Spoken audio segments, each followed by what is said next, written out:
Selamat datang di Story Kauri. Ini adalah channel kedua artikel YouTube. Jangan lupa subscribe ya guys, dan tekan notifikasinya. Kisah pemuda kaya, anak bos besar, pemilik 73 perusahaan, yang menjadi cleaning service. Episode 540. Ririn yang bertanya, "Lo Mas Iwan kok datang ke sini sendirian?" Katanya sama Kenshin atau yang lainnya. Iwan menjawabnya, "Oh aku ada yang mengantarkan Rin. Itu lagi berjalan di belakang." Saat melihat beberapa orang yang ditunjukkan oleh Iwan, Ririn pun melihatnya. Setelah diperhatikan, terkagetlah Ririn dibuatnya. Deg-degan sekali jantungnya. Ririn berkata, "Lo Mas Iwan, bukankah itu beliau bos besar? Ayahnya Kenshin. Kok bisa datang ke sini?" "Mas Iwan kok nggak bilang-bilang? Aku kan jadi nggak siap sekali.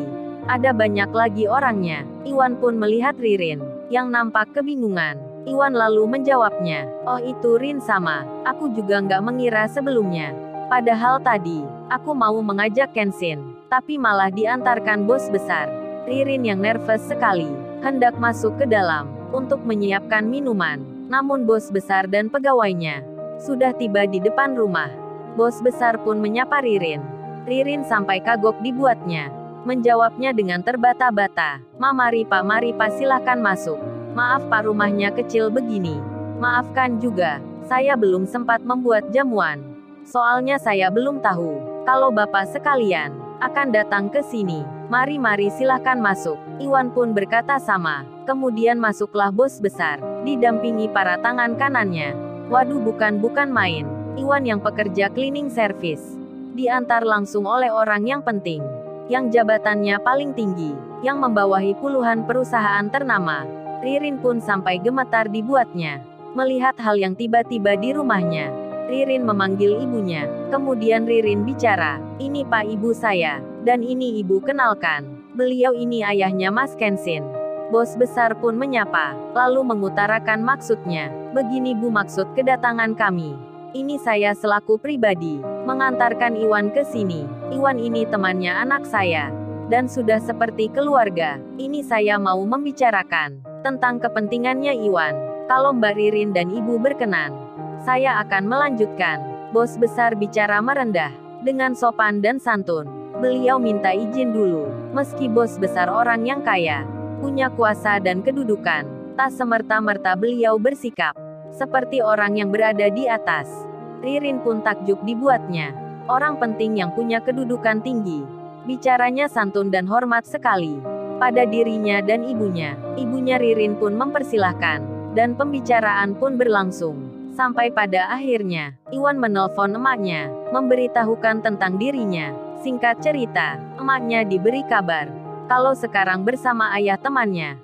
Dan Iwan bercerita tentang kepentingannya. Emaknya pun menjawab, "Yo Wesley, emak dadi seneng. Emak nek ngono langsung wae neng kuto. Pas iku kawinmu, dadi mak gak bolak-balik melakune. Salam no yole, mak iki sepurane merepoti." Yang artinya, "Ya sudah Wan, ibu jadi senang. Ibu kalau gitu, besok langsung saja ke acara pernikahanmu. Jadi gak bolak-balik ke kota. Salamkan ya Wan, ibu minta maaf karena merepotkan." Dan Iwan pun menjawabnya, "Iya Bu Iwan salamkan." Singkatnya, tanggal pernikahan Iwan pun ditentukan. Bos besar dan ibunya Ririn sudah sepakat akan hari dan tanggalnya. Di sela itu datang rombongan pengantar paketan. Rupanya bos besar sebelumnya, saat akan berangkat tadi, beliau sudah memesan akan pernak-pernik segala hadiah dan makanan yang nanti akan dibawa ke rumahnya Ririn. Namun karena ini tak direncana, apalagi tiba-tiba saja, jadinya bawaan yang seharusnya, yang biasa dipakai untuk iring-iringan, datangnya malah belakangan. Iwan dan Ririn pun terkejut dibuatnya. Iwan bahkan tak menyangka, kalau bos besar akan membiayai semua fasilitas lamarannya. Hingga Iwan berkata, "Pas saya jadi nggak enak ini. Padahal tadi saya cuman mau main ke rumahnya Ririn. Sekedar hanya omong-omong saja. Tapi malah merepotin seperti ini. Bapak malah membawakan sebanyak ini. Apa nanti saya ganti pak?" Iwan merasa tak enak hati. Bos besar pun menjawabnya, "Kamu bicara apa Wan? Pakai bicara ganti segala. Memangnya saya ini siapa, Wan? Hahaha. Bos besar tertawa. Begitu pula dengan pegawainya. Kejadian itu pun direkam oleh salah satu staf yang di situ. Peristiwa Iwan yang melamar Ririn diantarkan oleh bos besar, dan videonya pun dikirimkan pada grup para pimpinan. Sontak saja hal itu membuat heboh akan jagat maya. Iwan yang pekerja cleaning service mendapat perlakuan yang istimewa dari bos besar mereka. Banyak di antaranya jadi terkejut seketika. Tak sedikit pula ada yang mencari berita tentang sosoknya Iwan siapa. Bagi yang sudah mengenal Iwan, tentu mereka sudah jadi paham. Namun yang belum tahu tentang Iwan, mereka pun sangat terheran dan bertanya-tanya, siapakah pemuda itu? Kok sampai orang yang nomor 1 melamarkan untuknya? Video itu pun dilihat oleh Pak Henry, dilihat pula oleh Pak Andi. Kauri dan mamanya pun terkaget jadinya. Ayahnya tiba-tiba memberitahukan kalau bos besar melamarkan Iwan. Di hari ini juga, Kauri segera saja menelpon ke suaminya, Kenshin yang berada di Singapura.